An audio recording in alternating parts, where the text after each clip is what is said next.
विवेक चंद्रा जी, आप सीईओ है LT foods के। किस तरीके से आप इस डील को देखते हैं और खास करके आपके सेगमेंट में भी इसका कितना फायदा हो सकता है, और खास करके एक्सपोर्ट के नजर से अगर हम देखें तो, क्योंकि आमतौर पर कम देश है कि जो भारतीय जो भारत में बनी हुई चीजें हैं उसके लिए मार्केट खोलने के लिए अब तैयार है, और जिसका जिक्र अभी खुशबू जैन कर रहे थे कि इस डील की वजह से बाकी मार्केट्स भी ओपन होने के लिए हमें मदद मिलेगी। तो एक तरीके से ये फादर ऑफ ऑल डील्स हो गया एक तरीके से। ये बिल्कुल सही कहा। ये सारी जो पहले जो भी चीजें कही गई हैं उससे मैं बिल्कुल सहमत हूं, क्योंकि ये सब सही है। और साहिल जी, आप जो कह रहे थे कि पहले ये जो डील है और इसके जो श्रेय है और इसकी जो बधाई है आदरणीय प्रधानमंत्री जी को, वाणिज्य मंत्री जी को और सारे जो उनके विभाग में जो आला अफसर जो इसमें लगे थे, कि ये जो डील है ये ना सिर्फ टैरिफ कम करने की डील है, बल्कि ये डील है जिसमें कि एक दूरदर्शिता है कि किस तरह से भारत का उद्योग और भारत का निर्यात लंबे समय तक विश्व में बढ़े। किस तरह से जो ग्लोबल वैल्यू चेन है, ये जो ग्लोबल चेन जिसमें कि भारत का हिस्सा भी कम है, कैसे वो सब बढ़ाया जाए। तो हम ये जो देख रहे हैं एक बहुत ही आत्मविश्वास वाला, कोई जल्दबाजी वाला ये समझौता नहीं है। और ये समझौता है जिसमें कि हमारी जो निर्यात की जो महत्वाकांक्षा है, लेकिन साथ ही साथ जो बहुत ही इतना जिक्र हो रहा है कि जो हमारे जो संवेदनशील क्षेत्र हैं उनकी सुरक्षा, सब मिला के किस तरह से भारत को आगे बढ़ाया जाए। तो इस डील की प्रशंसा में जो कहा जा रहा है वो वाकई में कारगर होगा और उससे बहुत फायदा होगा उद्योग को भी, किसानों को भी। आपने बात करी खासतौर से एलटी फूड और जो हमारा जो क्षेत्र है बासमती के, ब्रांडेड बासमती के हम सबसे बड़े एक्सपोर्टर हैं और अमेरिका में 50% से ऊपर मार्केट शेयर एलटी फूड्स का हमारी जो ब्रांड्स हैं दावत और रॉयल उससे है। ये जो समझौता हुआ है इससे हमको पहला तो ये है कि जो बाकी जो चावल वाले जो देश थे, पाकिस्तान खास तौर से जहां से बासमती जाता है, लेकिन थाईलैंड है, कंबोडिया वगैरह है, इसके सामने अब एशियन हमारा कंट्रीज है, खास करके चावल का प्रोडक्शन यहां पर सबसे ज्यादा होता है, जी चावल की उपज और होती है, जाहिर सी बात है कि निर्यात हमें होता है कॉम्पीट जहां करना से। पड़ता है उनके साथ में उसके लिए। जी तो यहां हमारी कंपेटिटिवनेस जो है ये बढ़ी है।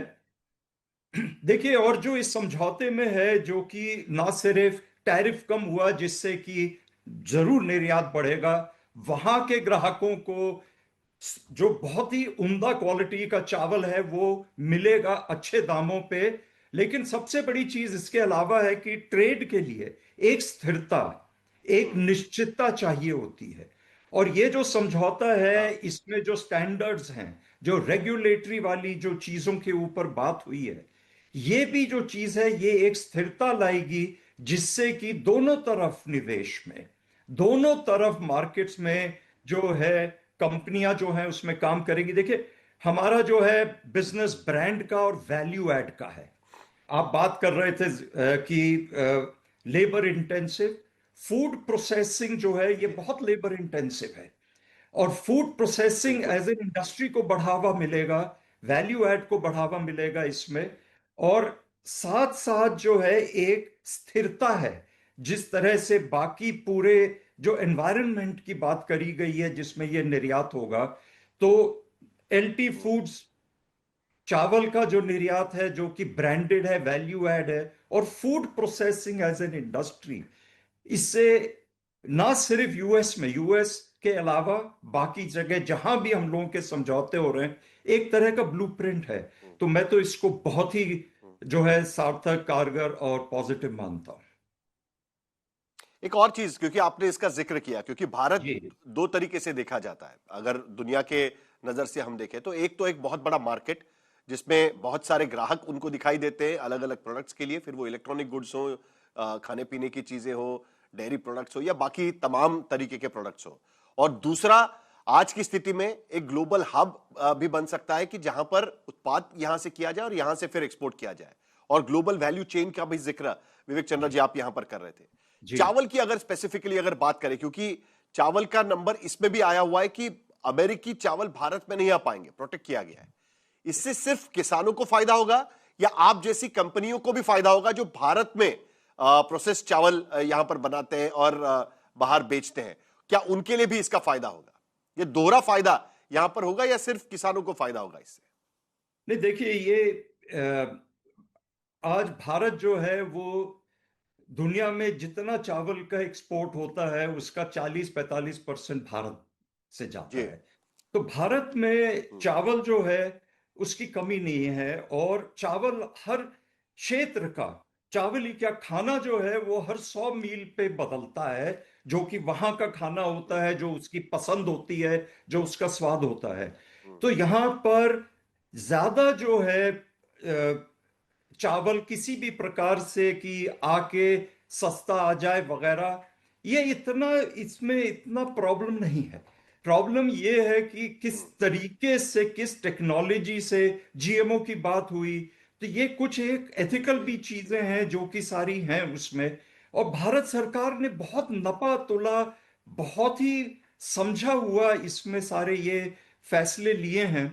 तो ये इतना नहीं है, बल्कि जो दूसरी पॉजिटिव चीज आप बात कर रहे थे कि कैसे वहां से टेक्नोलॉजी और निवेश आके प्रोसेस्ड फूड जो है वो भारत में, भारत के उत्पाद जो हैं उसकी वैल्यू बढ़ेगी, जिससे कि यहाँ के किसानों की आमदनी भी बढ़ेगी, रोजगार होगा, इकोनॉमी का होगा, और भारत प्रोसेस्ड फूड के वैल्यू चेन में विश्व में अपना उतना स्थान कैसे बनाए जो आज कमोडिटी में है। मेरा ख्याल से इसमें बहुत ज्यादा फायदा होगा। कमोडिटी में है, सर्विस सेक्टर में है, उससे उसी तरीके से इस सेगमेंट में भी भारत को उसका फायदा मिल सकता है।